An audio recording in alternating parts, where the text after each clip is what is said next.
Hello, everybody. Thanks for joining us.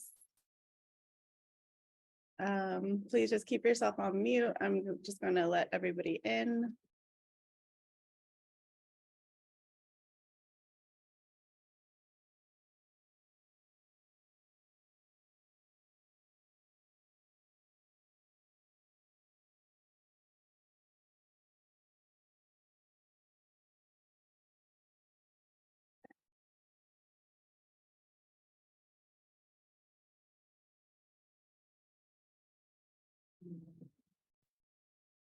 Hello, everybody. We'll just start in a few minutes. I'm just going to let everybody into the webinar.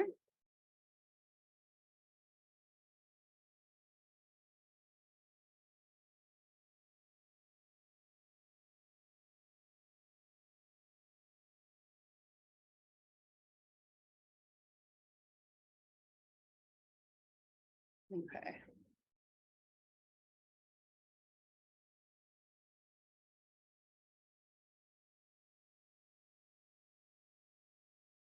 I'm so excited to see all these familiar faces. Welcome, everybody.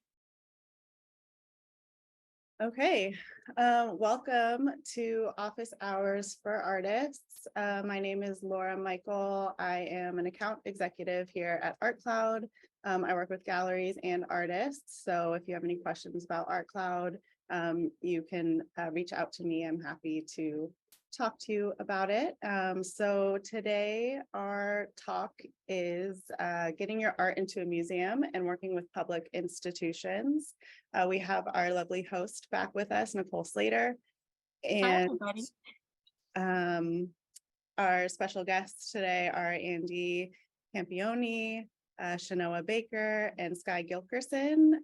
Andi and 𝗀𝗏 are curators, and 𝗀𝗏 is an artist, all with a breadth of experience working with museums and public institutions. So we're really excited to have them here with us today. So just to give you a little bit information about office hours, if you don't already know, office hours is a quarterly event that ArtCloud puts on for artists. We cover topics for artists to help with their careers and their businesses, a range of topics from financial support to getting noticed by the press to how to get into a gallery. And of course, today we're looking at how to work with museums and public institutions. So just to let you know, this event will be recorded and emailed to everybody who's registered, and you'll be able to access all the information on the presentation, including all the links to ArtCloud, to our past office hours as well. So what is ArtCloud? If you don't already know, ArtCloud is a management system. It supports artists in organizing their inventory, keeping track of all of their contacts, making notes on what type of contacts they have, and helping them to keep track of their careers in business in terms of setting to-do tasks, to remember to follow up on a gallery correspondence, or to create marketing emails. It's kind of an all-in-one comprehensive system. And we also offer websites that integrate with that system, which just really helps with capturing contacts and creating communication, as well as automatic sales and generating invoices and just everything an artist really needs to run a business. So again, if you have any questions about that, you can reach out to me later. So we'll get right into it. 𝗃𝗁𝗃𝗀𝗃𝗀𝗃, if you do not know, is a marketing consultant for creatives. She's amazing. We have Andi Campognone, Senior Curator and Executive Director of Nonprofits and Arts, and also at the City of Lancaster Museum. And then 𝗀𝗏𝗃𝗃𝗀𝗃 is an independent curator, currently working at the Beacon Gallery, and she has experience at MFA Boston, which she'll share later, as well as these other institutions. And then 𝗀𝗏𝗃𝗃𝗀𝗃 is an interdisciplinary artist who's worked with museums as well, and she'll talk a little bit more about her art later. And I will pass it over to Andi, and she can tell you a little bit more about her work. Hi, my name is Andi Campognone. I am the museum manager for the City of Lancaster, which means I manage 4 museums. One of them is the one that you see there with the 𝗺𝗵𝗀𝗃𝗃 sculpture in front is our main museum, which is for contemporary art, kind of 1950s and newer. We also have the museum at the Prime Desert Woodland Preserve, which is a natural history interpretive center, a history museum at the Western Hotel Museum, and then also our experimental space, 𝗁𝗈𝐻𝑇EATR.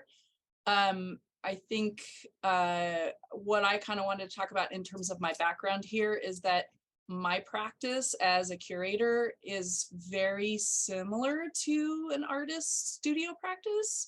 And my kind of focus is engagement. And I talk about this with artists all the time, that the museum doesn't really sell anything, but in terms of like a tangible good, but we do sell experience. And so when I'm thinking about my practice as a creative, it would be organizing ideas and creating thesis that could be supported visually. And so it's not just exhibitions. And here is a perfect example of this Mother's Day tea. The artist is 𝗵𝗵𝗃𝗃. She works with black light. So it was both a tea fundraising experience and also an exhibition. So not everything that we do is a straight academic art for art's sake kind of experience. There are other ways for the arts to create experiences for everyone. You can go to the next slide. I think these are 2 other experience-based engagements. The Mojave project by artist, well, I think the name is wrong, but it's anyway, this Mojave project was around the exhibition. There is also quarterly magazine that's printed. So the experience is not just come to the museum, see the artwork, feel the engagement, but also take away something that's educational and historical. And you can subscribe to that for free. The magazines, and the artist's name is Kim Stringfellow, by the way. This is a really big project, and it's also around activism and the landscape. So it's not just, again, arts. I also use the yarn bomb image with the bicycle.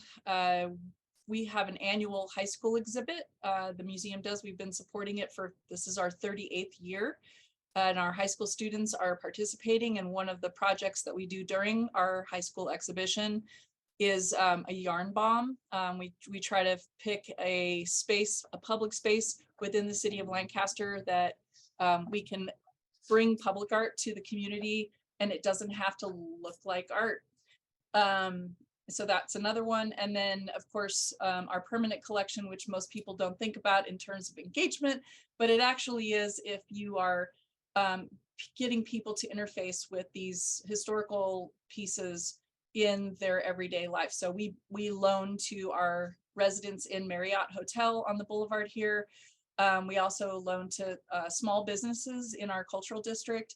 And that way people, if they're not in the museum itself, but they're having lunch one day, or they're going to the bank, or they're staying in the hotel, they get to experience the artworks from the collection, from the museum's collection. We can go to the next slide. These are 3 images from our main gallery at the museum here at MOA. All 3 very different presentations, and by very different artists and different backgrounds. I've been curating here for the last 11 years. I am the founding director of the museum in its current iteration.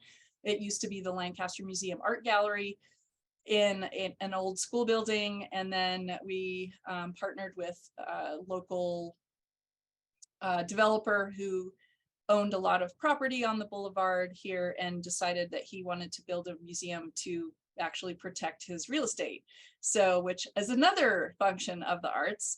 Anyway, so these are some examples of the shows that I've curated here at the museum. And I think that's it in terms of that. But the last thing that and the reason why I'm happy to be here today is that I really do enjoy working with artists. I think that there are so many ways to get your work seen and to, I don't want to mince words, and I'm not a beat around the bush kind of person. And if you looks like you need some help, I'm happy to give you like the straight story on how to get there. And that's our 𝗀𝗵𝗄𝗃 professional development workshops that I run also are, that's where I can do that on the side, because as a museum curator, it's kind of hard to do that in that job. But anyway, don't want to take up all this time. Thank you. And 𝗀𝗏𝗃𝗃. Hi, everyone. I'm 𝗀𝗏𝗃𝗃. My pronouns are she, her. I am a curator, writer, and descendant of self-emancipators. That's how I like to introduce myself. How I came into the arts in terms of my origin story, which is relevant because it's how my practice has been built and how I curate shows. But originally I came into the arts as a political science student and ultimately wanted to work in a think tank to develop research to help people's lives. And so once I fell in love with art history, I saw museums, galleries, and public institutions that support the arts as a way to do that. So that's kind of where my practice is. It's very political. It's very much divesting in resource-rich institutions and investing into community through the arts. And my home base is Beacon Gallery in Boston. But I also curate independently at different institutions. And so what you're seeing here is Touching Roots, Black Ancestral Legacies in the Americas. And I was thrilled to participate in this exhibition with a cohort model of curators. So I served alongside 3 other folks to bring this exhibition to life. And it was all about art of the 20th to 21st century, all about showing Black ancestral legacies in the Americas through different areas, including spirituality, politics, Pan-Africanism, and many more other things as well. Next slide, please. Yeah, and these are also images of the work. Mr. Napoleon Jones Henderson was one of the members that co-curated alongside with me. So it's great that he was both an artist in the exhibition and then also helped to curate the show as well. So I'm so happy to be here and so excited to learn from the participants as well. And yeah, I'm really here to support artists. So thank you, everyone. Thank you. We're excited to have you here too. And just to remind everybody who's here, this recording, this will be recorded and emailed to you afterwards. So you'll be able to access all the information and also read this essay by 𝗀𝗏𝗃𝗃 down here.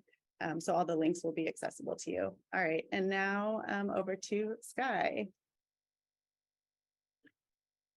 I think you're on mute. Yeah. Hi, everyone. Very excited to be here. I'm also really interested and curious to learn from 𝗀𝗏𝗃𝗃 and Andi. So I am the artist of the crew, and my work often pertains to relating to the natural world. And so I'm going to just jump in and describe a few of the projects that have been shown in museum context.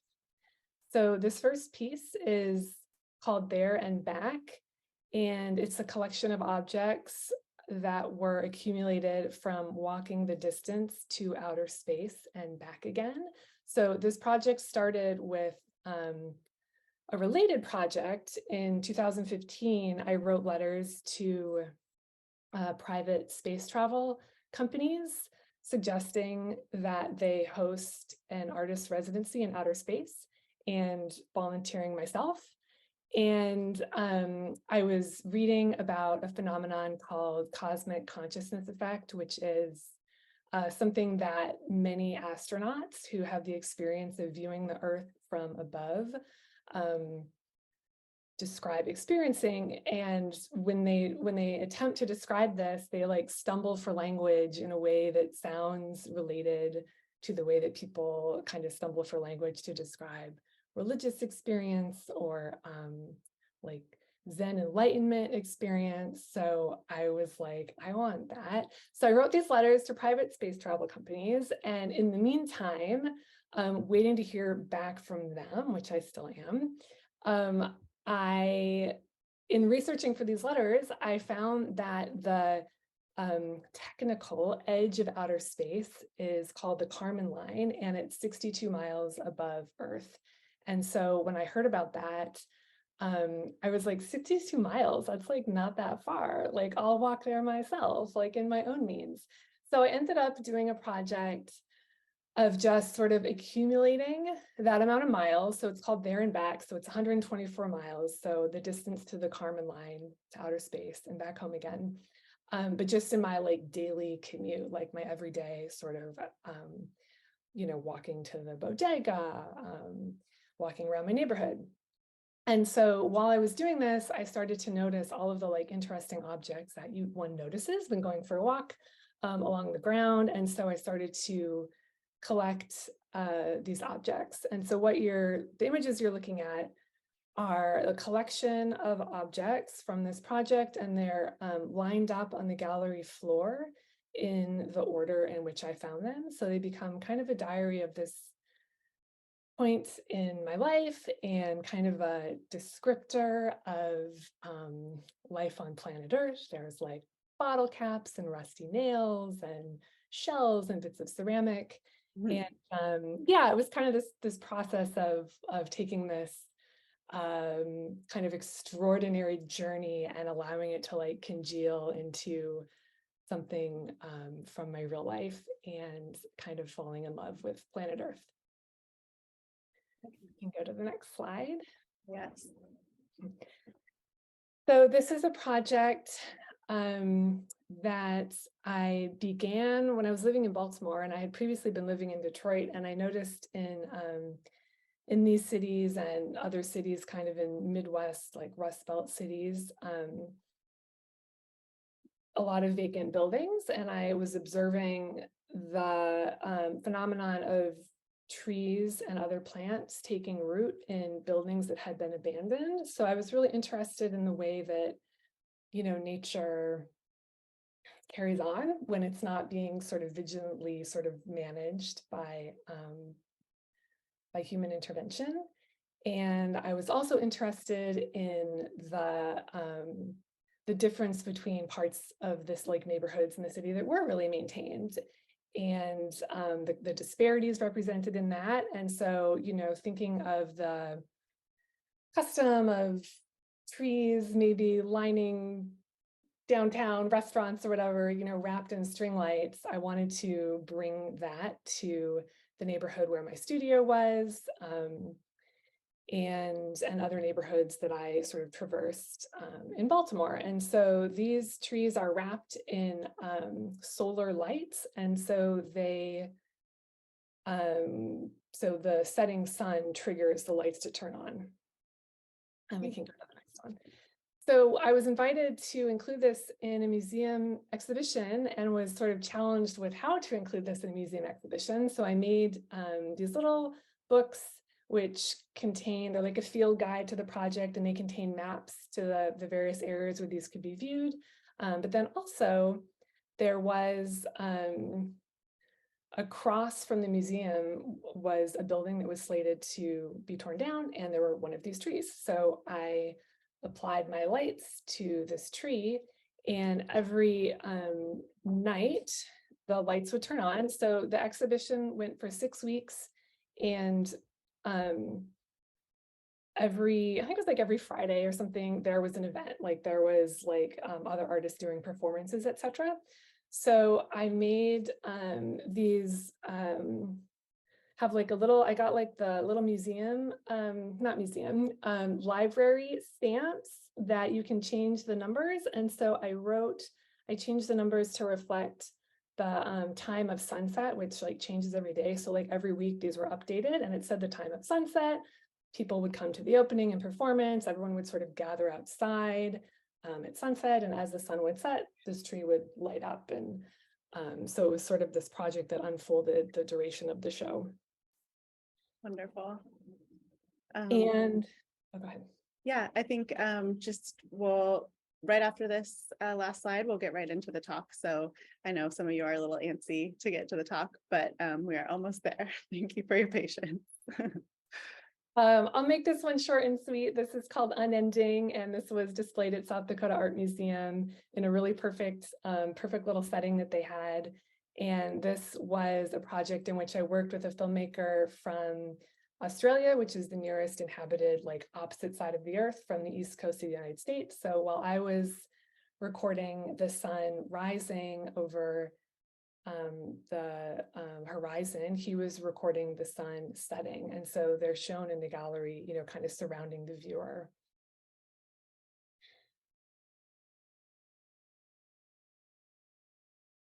All right, thank you so much, Skye. Thank you, Andi, and thank you, 𝗀𝗄𝗃, for sharing a little bit more about your work. I think that this is going to be a really interesting panel to have, you know, Skye's perspective as an artist working in these institutions, Andi's perspective with 30 years of experience as a curator, and then 𝗀𝗄𝗃's experience as well on the opposite coast, working independently as a curator, also with galleries. So we have a few questions that we have prepared, and we will panel those questions right now. And then if you have any specific questions for each of our guests, you can write those into the chat, and then we'll have time at the end for a little bit more open Q&A.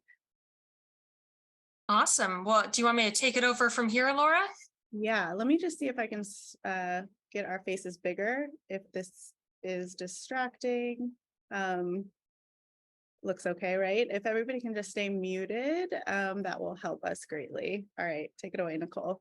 Awesome. Well, my name is 𝗃𝗁𝗁𝗁. I work with artists and I help them share their message with the world by learning about email marketing and social media.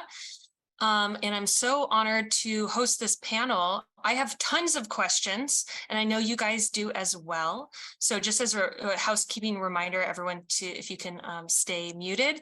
And then if you're like on your phone, you know, we can see you, right? So if you're walking around your house, you know, maybe turn your camera off or something like that, so we can all stay focused on the panelists and the questions. So I guess the first question I'm just going to throw out there is, why would an artist want to have their work in a museum? What is the value? And obviously this is a really big, large question, but just what are the benefits to an artist to have their work in a museum? Maybe Andi, you want to take this one for the beginning.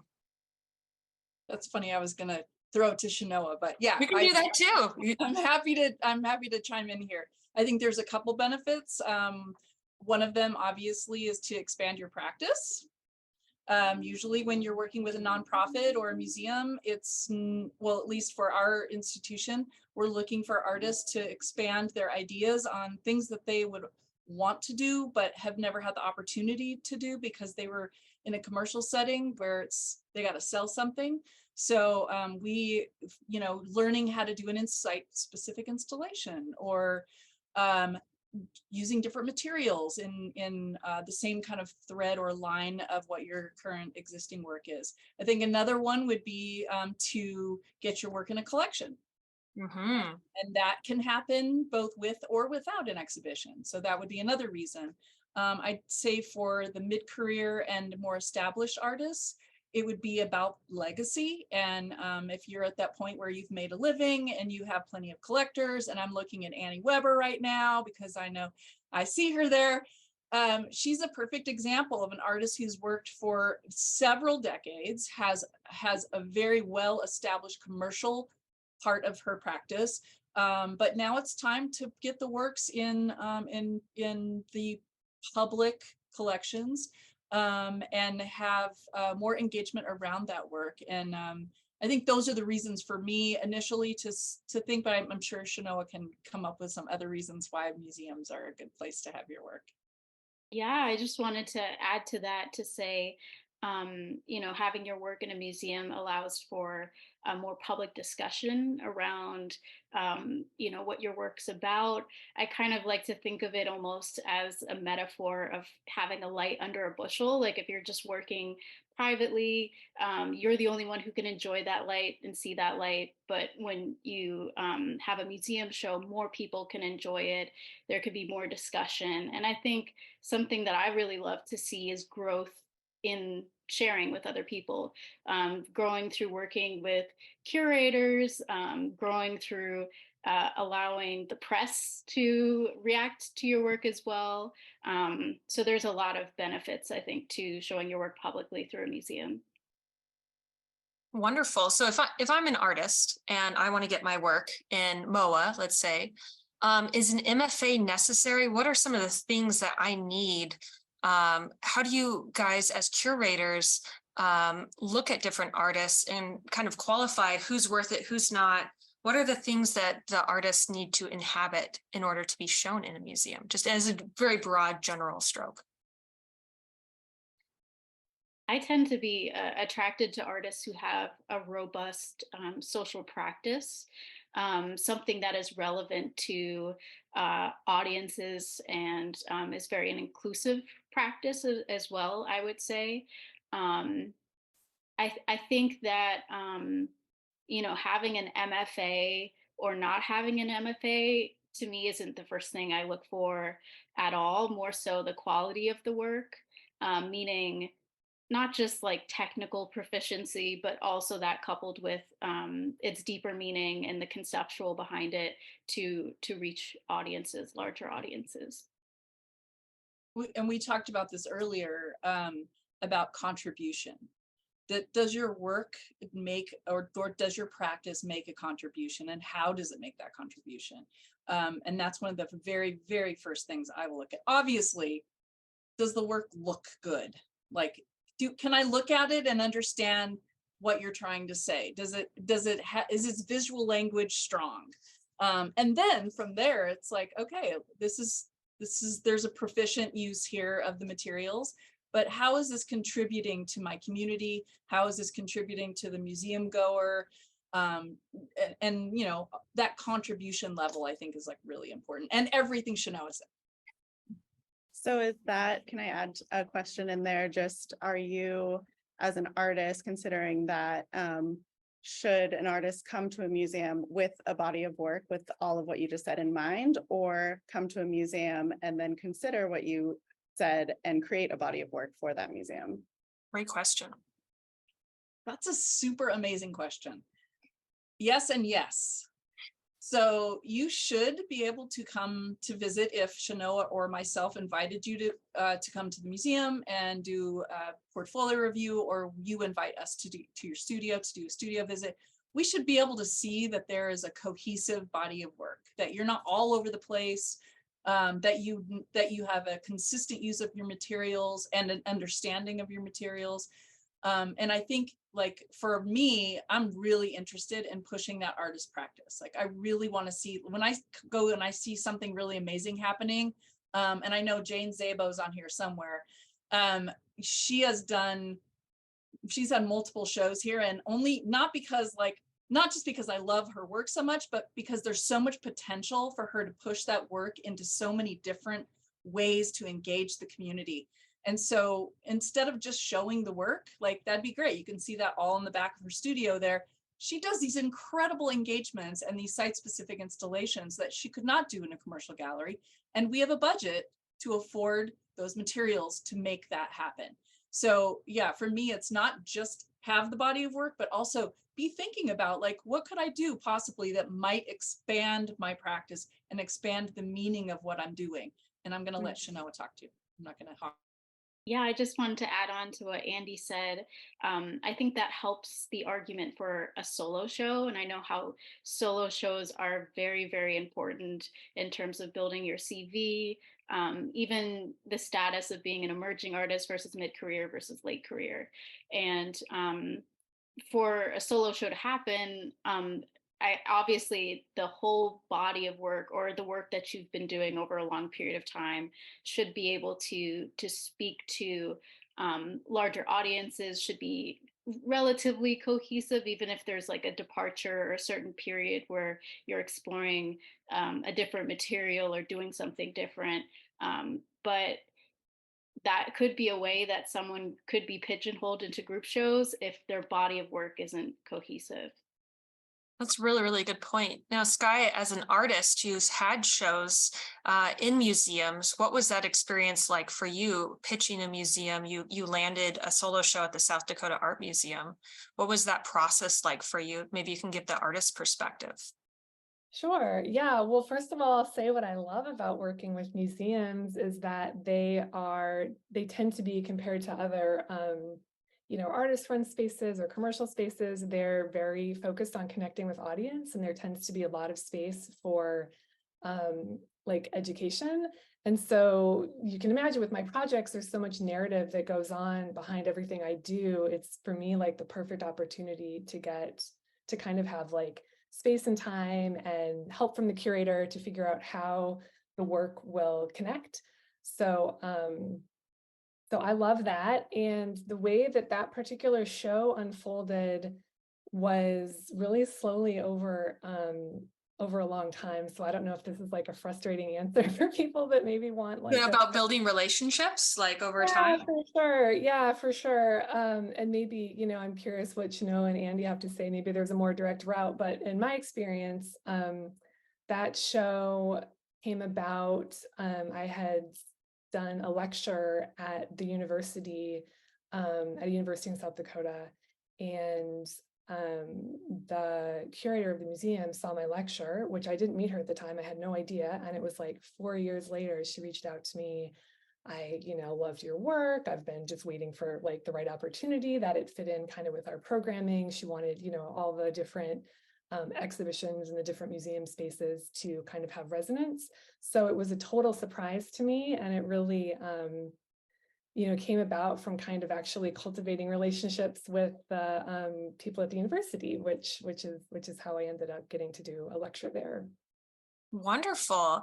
I think that's a theme that we'll probably talk a lot about in this talk, of this concept of how to build relationships. And I love that you said it so eloquently. It took 4 years, right? But you made an impression. And one thing I know about museums is they plan far in advance, right? So maybe your work isn't great for the show that's coming up, or maybe that's already full, but they're thinking 2-3 years down the line. So I'm really curious, how can artists, just a reminder for everyone to mute. How can artists present their work appropriately? So I consult with artists and I get this question all the time. Should I just cold call, or should I just send a catalog to this? I looked up this curator, and should I just send them a letter? How do artists approach curators? Because number one, they're very hard to find, to research and find their email. But let's say that they do find you, Andi or Chinua. What is an appropriate way for them to send their materials to you? How do you guys like to receive materials, or do you even like materials? Yeah, I personally like materials, but I want it to be the way I want it. I want you to make it easy for me, and the artist should be able to make it easy because they're the expert at what they do. No one else is gonna, we can do presentation and help, but literally you represent your work better than anybody because you know what it's about. And if you can't effectively communicate that in some kind of material to me, it's not likely A, I'll be interested, and B, be interested enough to be actually want to offer you anything in terms of an engagement. So if you're going, and I know there's many people here that have taken 𝗀𝗍𝗄𝗀, they know, that initial thing that I get in the snail mail. I prefer snail mail, by the way. We, in terms of time, curate 4, 5, 6 years out. So often, if you send me an unsolicited email with a link to your website, first of all, I'm not going to go there, not because I don't like you, or because I mostly won't even know you. I don't have time for that. But if you send me something that I can peruse later, or that I can save, that's physically something that I can put in a file, and I'll just quickly say how the process goes here. If I get printed material through snail mail that comes in, I get dozens of them a day, proposal that ends up on my desk, I might not get to it for a week or two. I may even have an assistant read through everything and figure out if there's something that's appropriate for what we're working on right now. Once I do get to that and I look it over and I think, oh, hey, this would be good for that show in 2027. I will hand that to curatorial assistants. They'll put that in the file and we'll open it up 2 years before we start actually choosing work. So sometimes you won't hear from me for 3 or 5 years. But because it takes a long time. Jane's laughing because she knows. Anyway, plant the seed. Yeah, and you do need to do that. And I'm going to let 𝗀𝗃𝗃 talk about this, but we'll get into what that printed material should be in a little bit. Great. I think people are really going to be interested in that. 𝗀𝗃𝗃. Yeah, I can only recall one time that a cold call worked, and I think it might be helpful to dissect why it worked.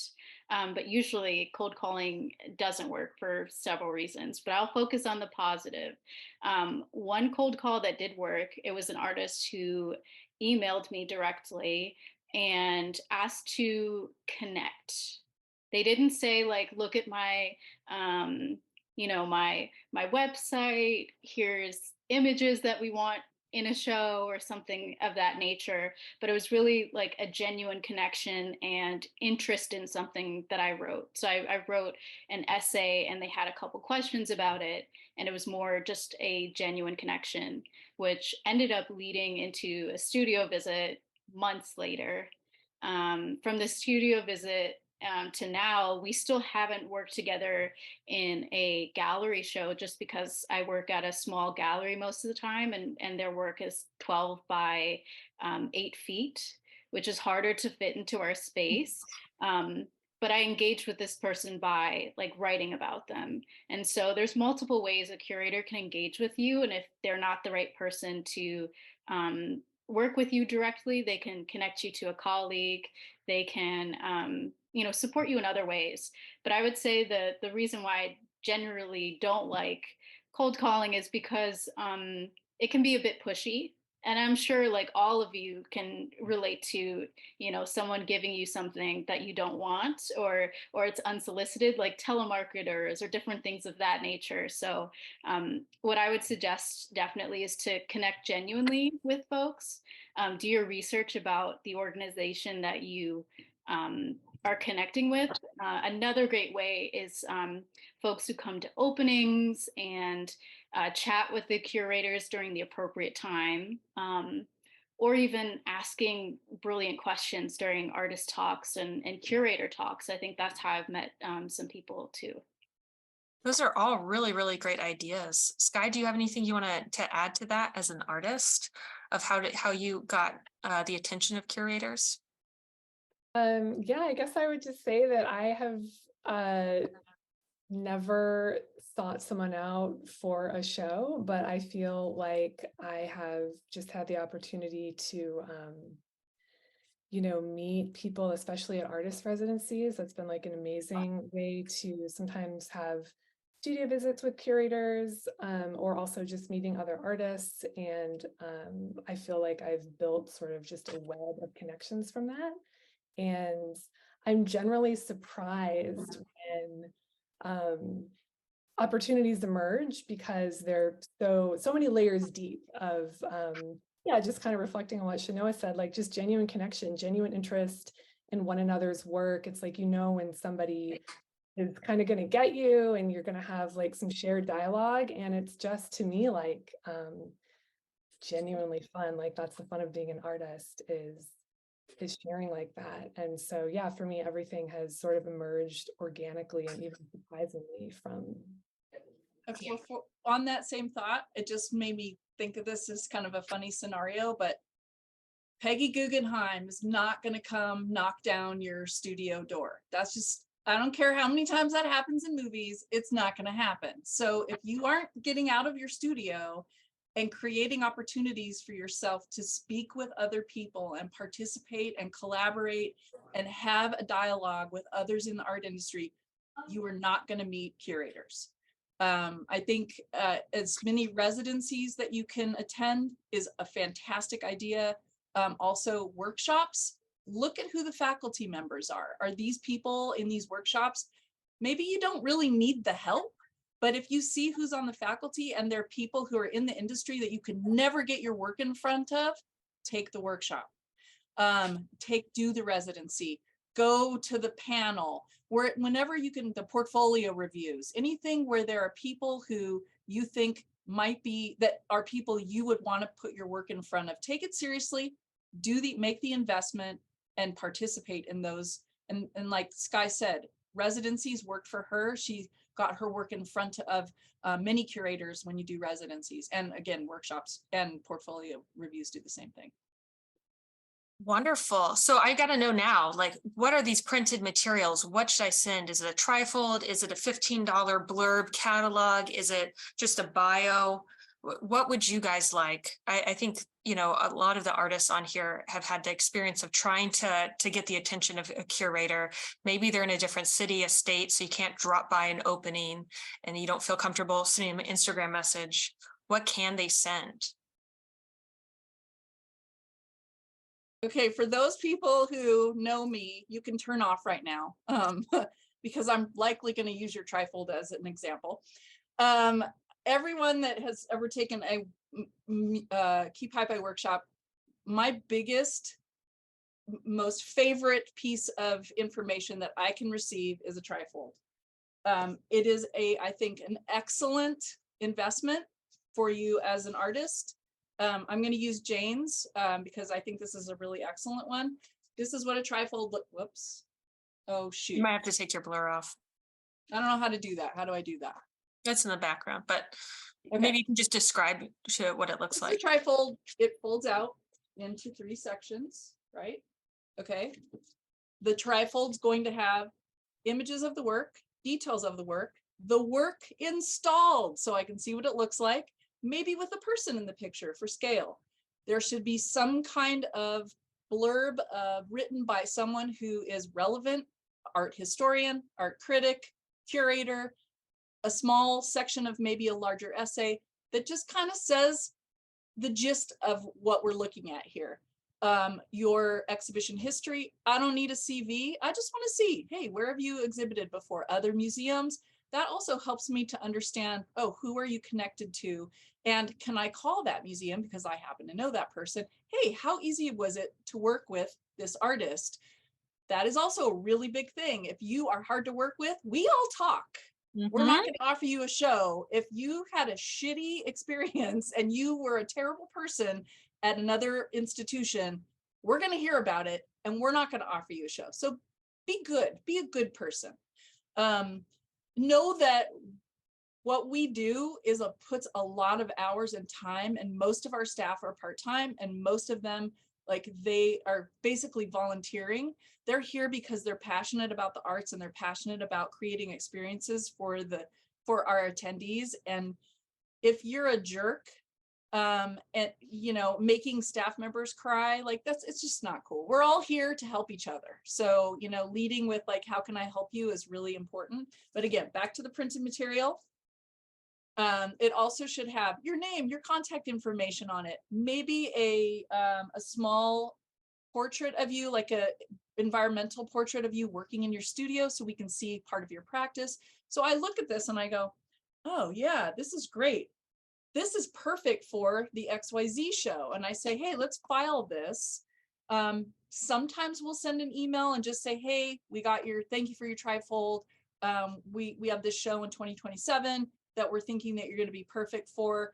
We're going to put it in there, but we'll get back to you when we start seriously looking at all of the artists.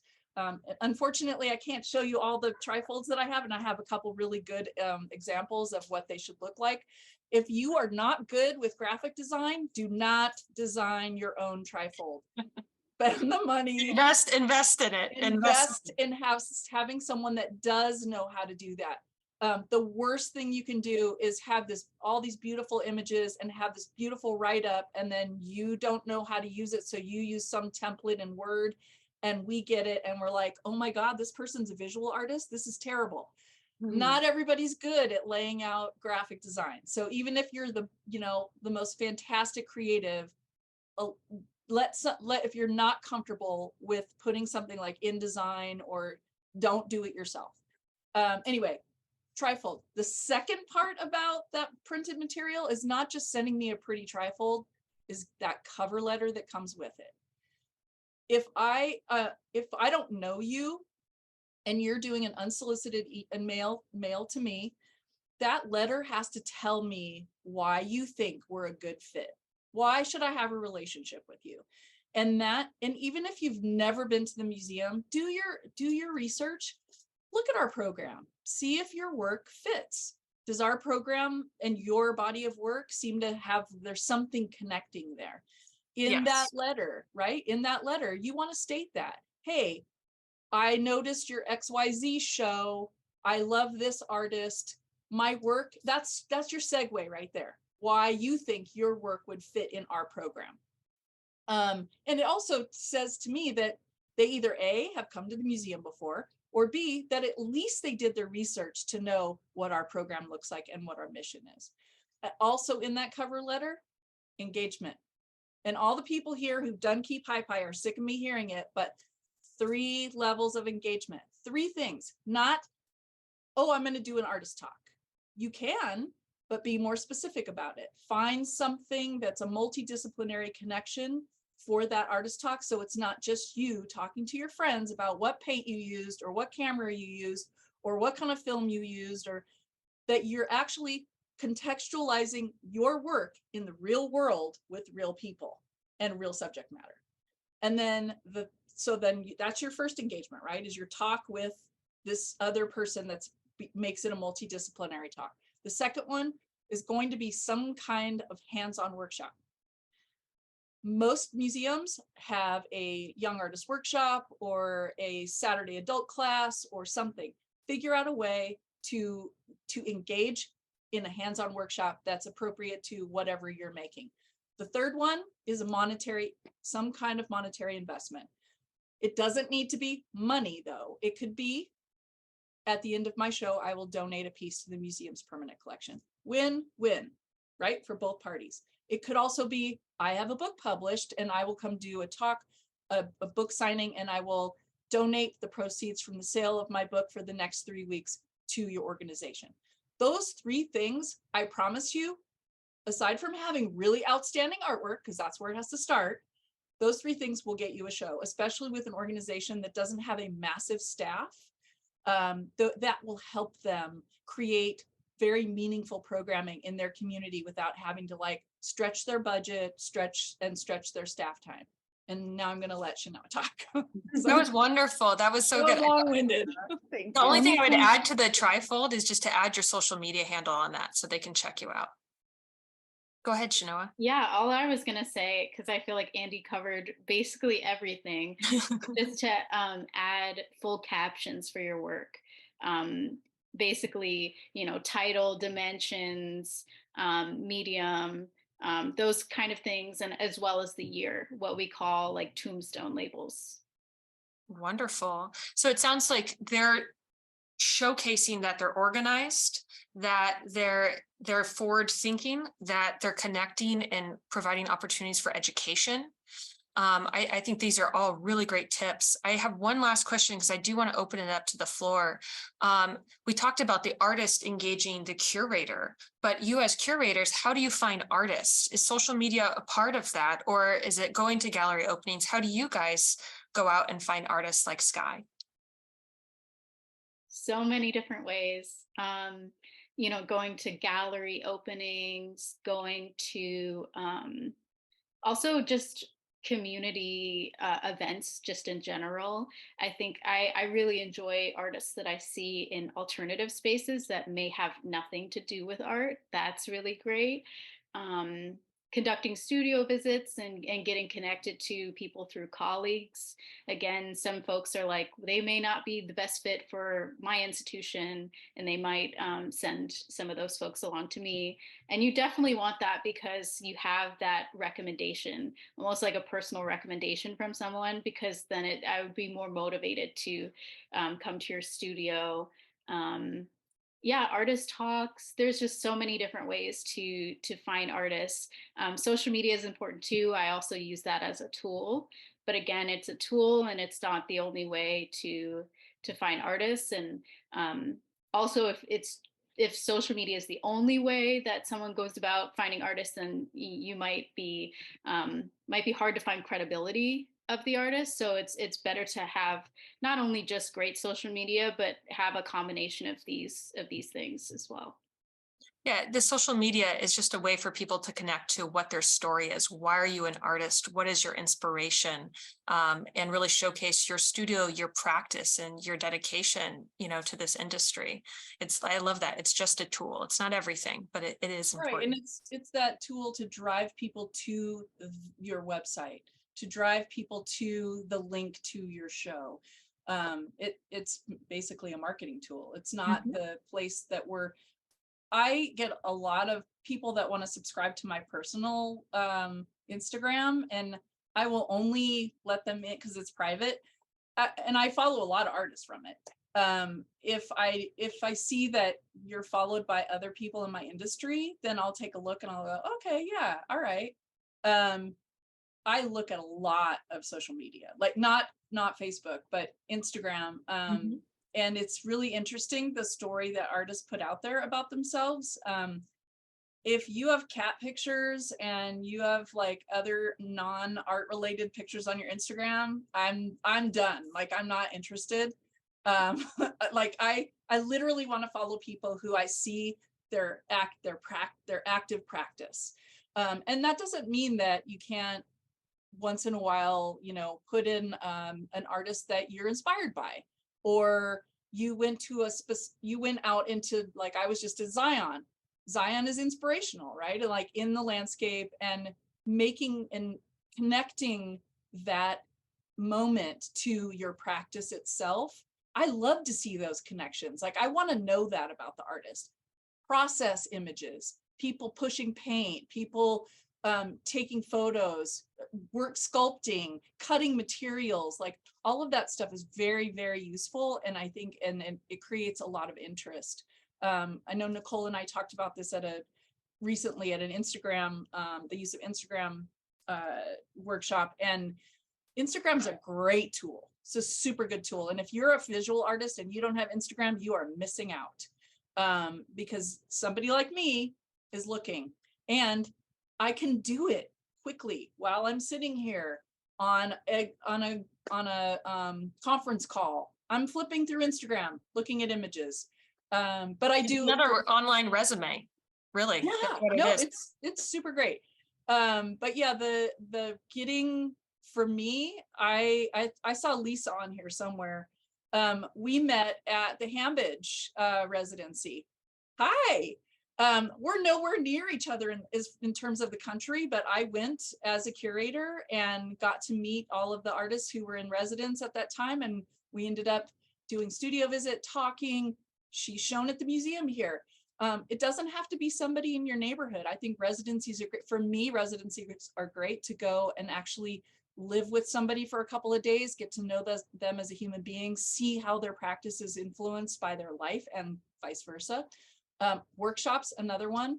I keep doing 𝗀𝗵𝗁𝗀𝗃 because it is a really great way for me 4 times a year to get 16 artists in front of me for a weekend. So it's not just like looking at their work and like one of those fast-paced portfolio reviews.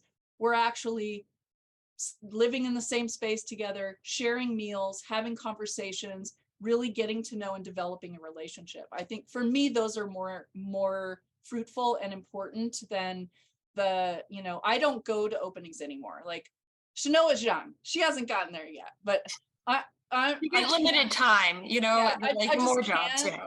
I mean, and she'll get to the point where you can't even walk into the building without everybody coming up to you wanting to, oh, here's my card for my next show. And, oh, you really need to look at my work. And it's disrespectful to the artist that's having the show. And it's really hard for me because I can't go and celebrate that artist. So I don't go to openings anymore. I will go to the artist show when no one else is there and maybe make an appointment and meet with the artist or the gallerist alone. But yeah, for me, that is the best way for me to look at art and learn about you and really get to know like how is your practice part of your life. I Mhm. love that. I love that. We're wrapping up here. Laura, do you have any questions from the audience? We do. Any So quick questions? if an artist is unable to make a trifold, or they have digital work or video work, what is the best way alternatively to send you that that work? That's a super good question, because digital work and video work are like so specific. If you send it on a thumb drive or a CD, I would never put it on my computer. I've had so many viruses that have come in over the course of the last 30 years from artists that they didn't know that, but corrupted files and then corrupts my files. So I usually don't open those things. An email is good, I think, for those type of artists. And then maybe setting up like a phone call to have a conversation first before you can look, or just saying, hey, here's my YouTube channel, or hey, I have this show and here's a link to the show. If it's a video artist, it's likely I will click on it. If it's just regular, like static 2D work, I'm not going to click on it. But yeah, in that case, if that's the only way you can really send images, then that's how you got to do it. It'd be great if they could, if you already had a show at a gallery or a place where they could, the curator could come and experience the art. So building that relationship first, and Right. then like, hey, I have a show this Saturday, and then you can see it rather than just clicking a link. You know, I think that would be the best case scenario. Mhm. All right, there's one more. Talking about residencies, do you have a few favorite residencies, or maybe suggestions for somebody just starting out applying to residencies, and maybe some sites where to find where to apply?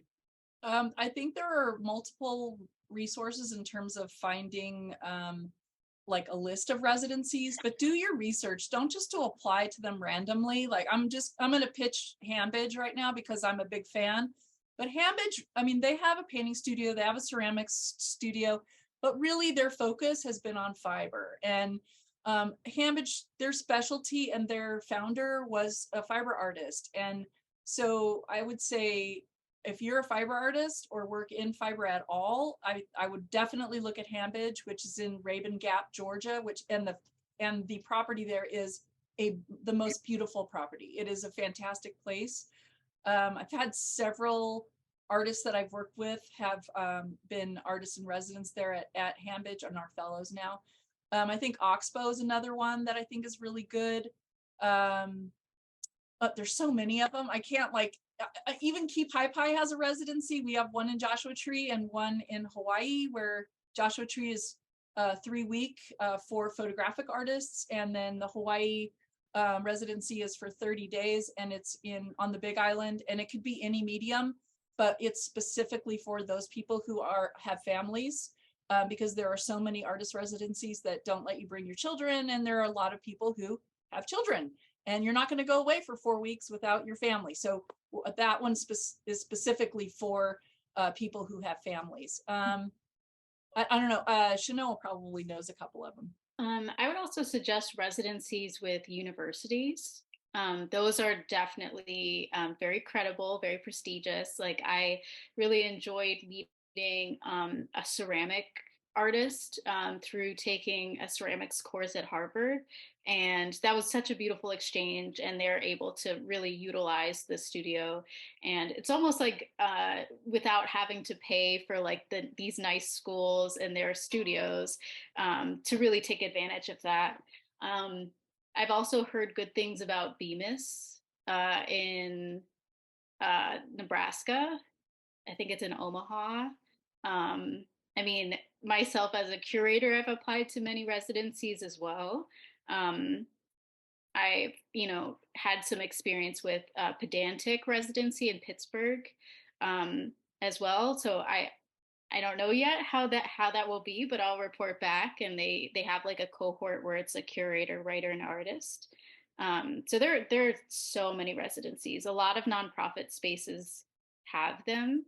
It's all about asking for more information, seeking it out, sometimes doing Google rabbit hole searches, basically. I mean, I wish there was an easy way to do that process, but I would just want to affirm that I also have to go through that hard process too. So I get it. Connect with other artists. A lot of people are putting in the chat. If you guys, there's a lot of artists on this call. So if you have a residency that you really liked, please put that in the chat. I also put a link to 𝗵𝗁𝗫 because a couple of people asked about that and the spelling. So thank you guys so much. Oh, and by the way, we're taking applications for 𝗵𝗁𝗫 right now for the wine country workshop that's going to be the last weekend of September this year. Okay, great. Maybe you can send me that information. I can share it with everybody in the follow-up email. Sky, do you have 1 or 2 residencies that you love? So many. Yeah, I'm thinking through this right now, and I'm like, I've never not had a really positive experience at a residency. Like maybe that's out there, but Vermont Studio Center is like a really good place to start. You'll meet a lot of people. You'll meet a lot of curators or artists that you would want, you know, feedback from in your studio. Anderson Ranch was really special. 𝗵𝗿𝗁𝗃 is a residency in New York State. 𝗵𝗿𝗄𝗏 is in Wyoming, and just like the most beautiful, inspiring setting. They're all so different, but yeah, like I said, I've really never not had a really, really positive experience. So I would just kind of look around and go for it. Definitely. And a few artists have also added some really great websites into the chat, and I will collect those and send them out in the follow-up email to everybody. So y'all can have that information there too. So thank you all for participating in our panel, and for those of you who added questions into the chat.